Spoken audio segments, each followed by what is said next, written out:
ਸਲਾਮ ਨਮਸਤੇ ਸਤਿ ਸ੍ਰੀ ਅਕਾਲ ਦੋਸਤੋ, ਕੀ ਹਾਲ ਹੈ? ਖੁਸ਼ ਹੋ? ਅੱਲਾ ਤੁਹਾਨੂੰ ਸਲਾਮਤ ਰੱਖੇ, ਰਾਜ਼ੀ ਬਾਜ਼ੀ ਰਵੋ। ਕੋਈ ਖਬਰਾਂ ਅੱਜ ਕੱਲ੍ਹ ਪਾਕਿਸਤਾਨ ਇੰਡੀਆ 'ਚੋਂ ਫਲੱਡ ਦੀਆਂ ਤੇ ਕੋਈ ਚੰਗੀਆਂ ਨਹੀਂ ਪਿਆ ਹੁੰਦੀਆਂ। ਅੱਲਾ ਤਾਲਾ ਤੁਹਾਨੂੰ ਅਮਨ ਚੈਨ ਦੇਵੇ। ਅੱਜ ਕੱਲ੍ਹ ਸਾਡੇ ਕੋਲ ਵੀ ਇੱਥੇ ਰੋਜ਼ ਬਾਰਿਸ਼ ਬੱਦਲ, ਪਰ ਇੱਥੇ ਬੜਾ ਸਿਸਟਮ ਜ਼ਬਰਦਸਤ ਹੈ। ਇੱਥੇ ਧੁੱਪ ਨਿਕਲੇ ਤਾਂ ਵੀ ਬੰਦੇ ਇੰਜੋਏ ਕਰਦੇ ਨੇ, ਜੇ ਬਾਰਿਸ਼ ਹੋਵੇ ਤਾਂ ਵੀ ਇੰਜੋਏ ਕਰਦੇ ਨੇ। ਕਿ ਧੁੱਪ ਪਵੇ ਅਤੇ ਇਨਫ ਵਸਾਇਲ ਮੌਜੂਦ ਹੁੰਦੇ ਨੇ, ਬਿਜਲੀ ਨਹੀਂ ਜਾਂਦੀ, ਪੱਖੇ ਸ਼ੱਖੇ ਚੱਲ ਜਾਂਦੇ ਨੇ। ਅਤੇ ਜੇ ਬਾਰਿਸ਼ ਪਵੇ ਤਾਂ ਉਹ ਬਾਰਿਸ਼ ਤਾਂ ਸਾਰਾ ਸਾਲ ਹੀ ਪਾਉਂਦੀ ਹੈ ਨਾ ਜੀ। ਅਤੇ ਉਹਦੇ ਵਿੱਚ ਇਹ ਕਿ ਪਾਣੀ ਕਿਤੇ ਨਹੀਂ ਇਕੱਠਾ ਹੁੰਦਾ, ਕੋਈ ਫਲੱਡਿੰਗ ਨਹੀਂ ਹੁੰਦੀ, ਵੈਰੀ ਰੇਅਰ, ਬਹੁਤ ਘੱਟ ਹੈ ਕਿਤੇ ਫਲੱਡਿੰਗ ਹੋਵੇ। ਅਤੇ ਉਹਦੇ ਵਿੱਚ ਵੀ ਫੌਰੀ ਤੌਰ 'ਤੇ ਸਾਰੇ ਲੋਕਾਂ ਨੂੰ ਜਿਹੜੀ ਹੈ ਉਹ ਵਕਤ 'ਤੇ ਇਮਦਾਦ ਪਹੁੰਚ ਜਾਂਦੀ ਹੈ।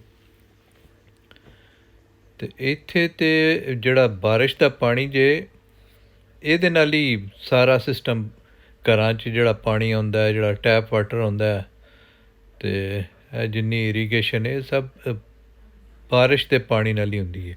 ਥਾਂ ਥਾਂ ਇਹਨਾਂ ਨੇ ਨਾ ਵੱਡੇ ਵੱਡੇ ਰਿਜ਼ਰਵਾਇਰ ਬਣਾਏ ਨੇ, ਜਿੱਥੇ ਸਾਰਾ ਪਾਣੀ ਇਕੱਠਾ ਕੀਤਾ ਜਾਂਦਾ। ਅਤੇ ਚੂੰਕਿ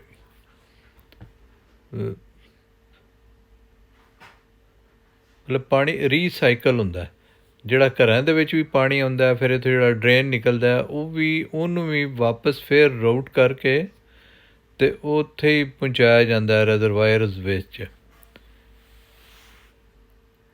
ਜਿੰਨੀਆਂ ਸੜਕਾਂ ਜੇ ਉਹਨਾਂ ਦੇ ਅੰਡਰਗਰਾਊਂਡ ਜਿਹੜਾ ਉਹ ਵਾਟਰ ਪੈਸੇਜ ਬਣੇ ਆ, ਉੱਥੇ ਥਾਂ ਥਾਂ ਜਿਹੜੇ ਨਾ ਜੀ ਉਹ ਜਾਲੀਆਂ ਜਿਹੀਆਂ ਲੱਗੀਆਂ ਨੇ, ਔਰ ਸਾਰਾ ਪਾਣੀ ਜਿਹੜਾ ਉਹ ਸੁਰਾਖਾਂ ਦੇ ਵਿੱਚੋਂ ਅੰਦਰ ਚਲਾ ਜਾਂਦਾ, ਅਤੇ ਅੰਦਰ ਜੋ ਵੀ ਉਹਨਾਂ ਅੰਡਰਗਰਾਊਂਡ ਸਿਸਟਮ ਰੱਖੇ ਆ, ਪਾਣੀ ਮੁੜ ਸਾਰਾ ਜਿਹੜਾ ਉਹ ਫਿਰ ਉਹਨਾਂ ਹੀ ਪਾਣੀ ਦੇ ਜ਼ਖੀਰਿਆਂ ਤੱਕ ਪਹੁੰਚਾ ਦਿੱਤਾ ਜਾਂਦਾ।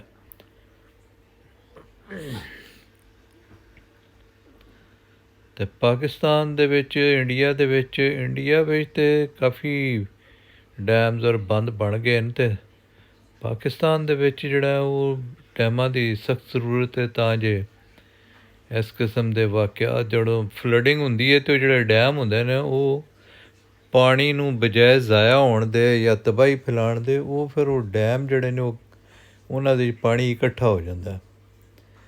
ਇਸ ਤੋਂ ਇਲਾਵਾ ਵੀ ਪਾਣੀ ਜਿਹੜੀਆਂ ਥਾਵਾਂ 'ਤੇ ਜਾਂਦਾ ਹੈ ਫਲੱਡਿੰਗ ਦੀ ਸੂਰਤ 'ਚ, ਉੱਥੇ ਵੀ ਅਗਰ ਬੜੇ ਕੋਈ ਜ਼ਖੀਰੇ ਬਣਾਏ ਜਾਣ, ਜਿਵੇਂ ਪਿੱਛੇ ਸੁਣਿਆ ਕਿ ਉਸਮਾਨ ਬੁਜ਼ਦਾਰ ਨੇ ਲਾਹੌਰ 'ਚ ਕੋਈ ਬਣਵਾਇਆ ਸੀ ਕਿ ਉਹ ਅੰਡਰਗਰਾਊਂਡ ਉੱਥੇ ਕੋਈ ਚਬੁਰਜੀ ਦੇ ਆਸ ਪਾਸ ਸ਼ਾਇਦ ਕੋਈ ਵੱਡੀ ਜਗ੍ਹਾ ਉਹਨਾਂ ਥੱਲੇ ਬਣਾਈ, ਕੋਈ ਟੈਂਕ ਜਿਹਾ ਜਿਹਦੇ ਵਿੱਚ ਬਾਰਿਸ਼ਾਂ ਦਾ ਪਾਣੀ ਇਕੱਠਾ ਹੋ ਜਾਂਦਾ, ਅਤੇ ਹੁਣ ਉਹ ਚਬੁਰਜੀ ਡੁੱਬਦੀ ਵੀ ਨਹੀਂ, ਅਤੇ ਕੁਝ ਅਰਸੇ ਵਾਸਤੇ ਉੱਥੇ ਪਾਣੀ ਵੀ ਇਕੱਠਾ ਹੋ ਜਾਂਦਾ, ਜਿਹੜਾ ਇਰੀਗੇਸ਼ਨ ਵਾਸਤੇ, ਯਾਨੀ ਪੌਦਿਆਂ ਸ਼ੌਦਿਆਂ ਨੂੰ ਪਾਣੀ ਦੇਣ ਵਾਸਤੇ ਉਹ ਕੰਮ ਆ ਜਾਂਦਾ, ਜਾਂ ਉੱਥੋਂ ਸ਼ਾਇਦ ਕੋਈ ਵਾਟਰ ਸਪਲਾਈ ਵੀ ਦਿੰਦੇ ਹੋਣ। ਅਤੇ ਇਹ ਕੰਮ ਕਰਨ ਵਾਲਿਆਂ ਨੂੰ ਕਰਨੇ ਚਾਹੀਦੇ ਨੇ ਜੀ। ਅੱਜ ਫਿਰ ਜਨਾਬ ਹੀਟਨ ਪਾਰਕ 'ਚ ਫਿਰਨੇ ਆ, ਕਿਉਂਕਿ ਹੀਟਨ ਪਾਰਕ ਐਡਾ ਵੱਡਾ ਕਿ ਇਹ ਐਡੀ ਛੇਤੀ ਮੁੱਕਦਾ ਨਹੀਂ। ਇਹਦਾ ਇੱਕ ਹੋਰ ਪਾਸਾ ਅੱਜ ਮੈਂ ਤੁਹਾਨੂੰ ਵਿਖਾਉਂਦਾ। ਇੱਥੇ ਨਾ ਇਹ ਢੇਰ ਸਾਰੇ ਇਹਨਾਂ ਦਰਖਤ ਜਿਹੜੇ ਨੇ ਜੀ ਉਹ ਲਾ ਦਿੱਤੇ ਨੇ, ਅਤੇ ਉਹਦੇ ਵਿੱਚ ਇਹਨਾਂ ਰਸਤਾ ਬਣਾਇਆ, ਉੱਤੋਂ ਦਰਖਤ ਸਾਰੇ ਆਪਸ 'ਚ ਜੁੜ ਗਏ ਨੇ, ਅਤੇ ਬੜੇ ਹੀ ਪਿਆਰਾ ਸਮਾਂ ਇੱਥੇ। ਦਰਖਤ ਬੜੇ ਕਿਸਮ ਦੇ ਨੇ, ਕਈ ਤਾਂ ਜੰਨਤੀ ਕਿਸਮ ਦੇ ਦਰਖਤ ਨੇ, ਜਿਨ੍ਹਾਂ ਨੂੰ ਵੇਖ ਕੇ ਇਹੀ ਲੱਗਦਾ ਜਿਵੇਂ ਕੋਈ ਇਹਨਾਂ ਦੀਆਂ ਬਾਹਾਂ 'ਤੇ ਇੱਕ ਦੂਜੇ ਦੀਆਂ ਬਾਹਾਂ ਨੱਪੀ ਖਲੋਤੇ ਨੇ।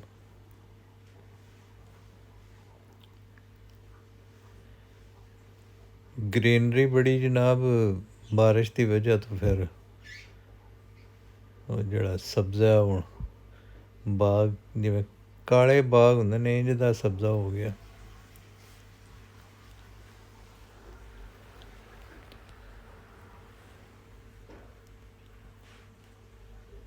ਹਕੂਮਤਾਂ ਸੋਚਣ, ਕੰਮ ਕਰਨ, ਅਤੇ ਪਾਕਿਸਤਾਨ ਦੇ ਵਿੱਚ ਵੀ ਫਿਰ ਥਾਂ ਥਾਂ ਕੇ ਪਾਣੀ ਦੇ ਜ਼ਖੀਰੇ ਬਣਾਏ ਜਾਣ, ਅਤੇ ਫਲੱਡ ਤਾਂ ਤਕਰੀਬਨ ਹਰ ਸਾਲ ਹੀ ਆਉਂਦਾ, ਅਤੇ ਬੇਪਨਾਹ ਪਾਣੀ ਜਿਹੜਾ ਉਹ ਜ਼ਾਇਆ ਹੋ ਜਾਂਦਾ ਔਰ ਤਬਾਹੀ ਫੈਲਾ ਜਾਂਦਾ। ਜੇ ਉਹ ਜ਼ਖੀਰੇ ਬਣੇ ਹੋਣ ਅਤੇ ਉਹ ਨਾ ਤਬਾਹੀ ਹੋਵੇ, ਅਤੇ ਉਹ ਪਾਣੀ ਜਿਹੜਾ ਉਹ ਜ਼ਰਾਤ ਵਾਸਤੇ, ਪੀਣ ਵਾਸਤੇ, ਉਹ ਸਾਰਾ ਪਾਣੀ ਜਿਹੜਾ ਉਹ ਯੂਜ਼ ਕੀਤਾ ਜਾ ਸਕਦਾ।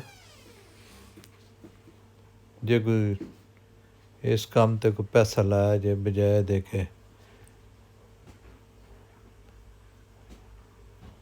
ਇੱਕ ਤਾਂ ਜਿਹੜਾ ਨਾ ਜੀ ਲੋਕਾਂ ਦੀ ਹਵਸ ਚੜੀ ਹੈ, ਖ਼ਾਸ ਤੌਰ 'ਤੇ ਜਿਹੜੇ ਸਾਡੇ ਅਫਸਰਸ਼ਾਹੀ ਅਤੇ ਸਿਆਸੀ ਨੇ, ਅੱਲਾ ਉਹਨਾਂ ਨੂੰ ਨੇਕ ਹਦਾਇਤ ਦੇ। ਜੋ ਵੀ ਅਸਲ 'ਚ ਉਹਨਾਂ ਦੇ ਜ਼ਿਹਨਾਂ 'ਚ ਜਾਲੇ ਬੜੇ ਨੇ, ਕੋਈ ਖੰਨਾਸ ਸਮਾਏ ਨੇ ਕਿ ਵੀ ਇਹ ਜੋ ਕੁਝ ਖਾ ਜੋ, ਉਹ ਖੁਦਾ ਦਾ ਖੌਫ ਕਰੋ। ਆਪਣੀ ਨਸਲ ਵਾਸਤੇ, ਆਪਣੀ ਕੌਮ ਵਾਸਤੇ, ਆਪਣੇ ਵਾਸਤੇ ਕੋਈ ਤੁਸੀਂ ਵੀ ਜ਼ਿੰਦਗੀ ਨੂੰ, ਕੋਈ ਮੁਲਕ ਨੂੰ ਖੂਬਸੂਰਤ ਕਰ ਲਓ, ਤਰੱਕੀ ਦੇ ਲਓ।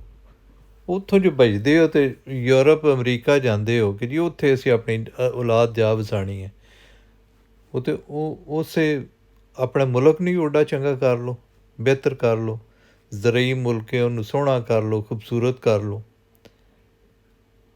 ਉਹ ਜਿਹੜੇ ਇੱਥੇ ਬੈਂਕਾਂ 'ਚ ਪਾਉਂਡ ਅਤੇ ਡਾਲਰ ਤੁੰਨ ਕੇ ਰੱਖਦੇ ਹੋ, ਉਹ ਇੱਥੇ ਹੀ ਪਏ ਰਹਿਣੇ ਨੇ ਅੱਲਾ ਦੇ ਹੁਕਮ ਨਾਲ। ਉਹ ਤੁਹਾਡੇ ਬੱਚਿਆਂ ਦੇ ਵੀ ਕੰਮ ਨਹੀਂ ਆਉਣੇ।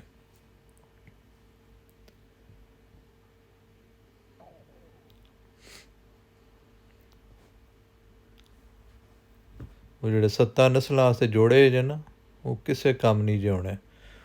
ਉਹ ਸਿਰਫ ਉਹਦਾ ਜਿਹੜਾ ਨਾ ਉਹਦੇ ਸਿੱਕੇ ਬਣਾ ਕੇ ਤੁਹਾਡੀਆਂ ਉੱਥੇ ਲਾੜੇ ਜਾਣੇ ਨਾ, ਤੁਹਾਨੂੰ ਲੱਗ ਸਮਝ ਜਾਣੀ ਹੈ ਗਰਮ ਕਰਕੇ।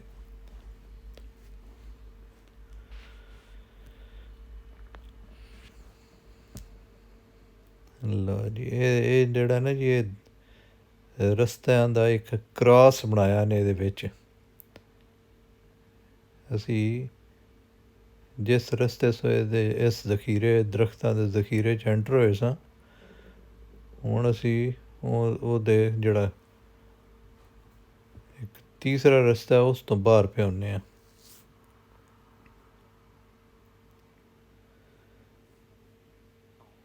ਇਹਦੇ ਵਿੱਚ ਫਿਰਨ ਦਾ ਜਨਾਬ ਵੱਖਰਾ ਹੀ ਫੀਲਿੰਗ ਹੈ, ਵੱਖਰਾ ਹੀ ਸਵਾਦ ਹੈ।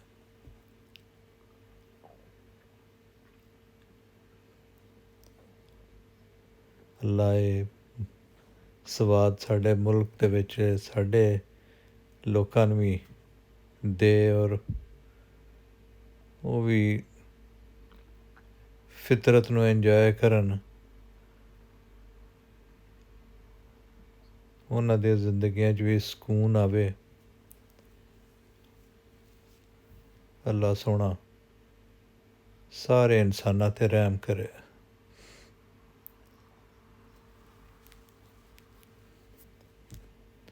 ਵਸਾਇਲ ਬੜੇ ਨੇ ਪੂਰੀ ਦੁਨੀਆ ਦੇ ਵਿੱਚ। ਵਸਾਇਲ ਜਿਹੜਾ ਨਾ ਉਹਦੇ ਉੱਤੇ ਕੁਝ ਲੋਕ ਕਾਬਜ਼ ਹੋ ਗਏ ਨੇ।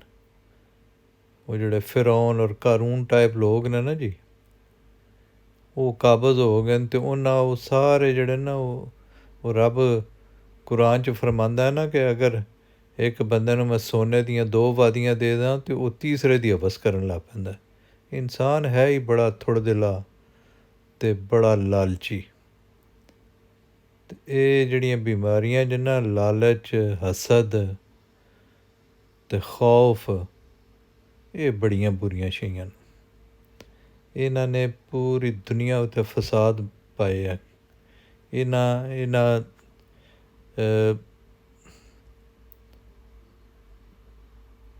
ਬੁਰੀਆਂ ਖਸਲਤਾਂ ਨੇ ਘਰ ਘਰ ਦੇ ਵਿੱਚ, ਕਬੀਲਿਆਂ 'ਚ, ਮੁਲਕਾਂ 'ਚ ਅਤੇ ਦੁਨੀਆ 'ਚ ਫਸਾਦ ਪਾਏ ਆ। ਕੋਈ ਇੱਕ ਬੰਦਾ ਪਾਗਲ ਹੁੰਦਾ ਔਰ ਉਹ ਜਿਹੜਾ ਉਹ ਉਹਦੇ ਕੋਲ ਫੈਸਲਿਆਂ ਦਾ ਇਖਤਿਆਰ ਹੁੰਦਾ ਔਰ ਉਹ ਆਪਣੇ ਗਲਤ ਫੈਸਲਿਆਂ ਦੇ ਨਾਲ ਬਜਾਏ ਦੇ ਕਿ ਉਹ ਕੋਈ ਖਿਦਮਤ ਕਰੇ, ਉਹ ਆਪਣੇ ਜ਼ਾਤੀ ਲਾਲਚ ਔਰ ਕ੍ਰੋਧ ਅਤੇ ਘਟੀਆਪਨ ਦੀ ਵਜ੍ਹਾ ਤੋਂ ਮੁਆਸ਼ਰਿਆਂ ਨੂੰ ਅਜ਼ਾਬ 'ਚ ਮੁਬਤਲਾ ਕਰ ਦਿੰਦਾ। ਉਹ ਜਿੰਨੇ ਦਾ ਇੱਕ ਬੰਬ ਬਣਦਾ ਉਹਦੇ ਨਾਲ ਬੇਤਹਾਸ਼ਾ ਉਸ ਪੈਸੇ ਦੇ ਨਾਲ ਬਿਹਤਰੀ ਵੀ ਹੋ ਸਕਦੀ ਹੈ।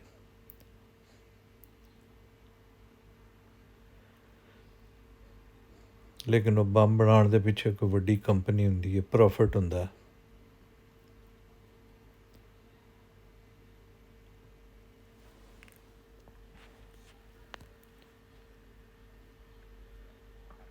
ਦੁਨੀਆ 'ਚ ਅਜਿਹੇ ਮੁਲਕ ਵੀ ਹਨ ਜਿਨ੍ਹਾਂ ਦੇ ਵਿੱਚ ਫਾਲਤੂ ਅਜਨਾਸ ਪੈਦਾ ਹੁੰਦੀਆਂ ਹਨ ਔਰ ਉਹ ਇਸ ਵਾਸਤੇ ਕਿ ਇਹਨਾਂ ਦੀ ਕੀਮਤਾਂ ਨਾ ਗਿਰ ਜਾਣ ਉਹਨਾਂ ਨੂੰ ਸਮੁੰਦਰ ਦੇ ਵਿੱਚ ਛੱਡ ਦਿੰਦੇ ਹਨ।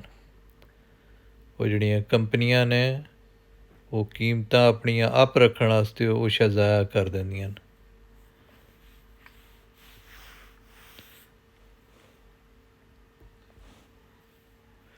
ਵਸਾਇਲ ਦਾ ਜਿਹੜਾ ਨਾ ਉਹ ਅਗਰ ਮੁਨਸਫਾਨਾ ਉਹਦੀ ਤਕਸੀਮ ਹੋ ਜਾਏ ਤਾਂ ਸਾਰੇ ਰੱਜ ਕੇ ਖਾਣ ਅਤੇ ਸਾਰੇ ਖੁਸ਼ ਰਹਿਣ।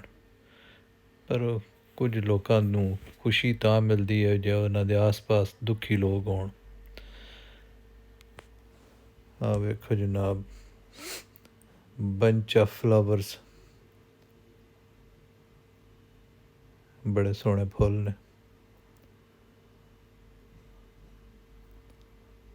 ਜਿਹੜੀ ਸ਼ਾ ਸੋਹਣੀ ਹੋਏ ਉਹ ਫਿਰ ਸੋਹਣੀ ਲੱਗਦੀ ਹੈ ਨਾ ਜੀ। ਅੱਲਾਹ ਤਾਲਾ ਸਾਨੂੰ ਸਾਰਿਆਂ ਨੂੰ ਅੱਛੇ ਅਖਲਾਕ ਦੇ ਅਤੇ ਫੁੱਲਾਂ ਵਾਲੀ ਜ਼ਿੰਦਗੀ ਦੇ।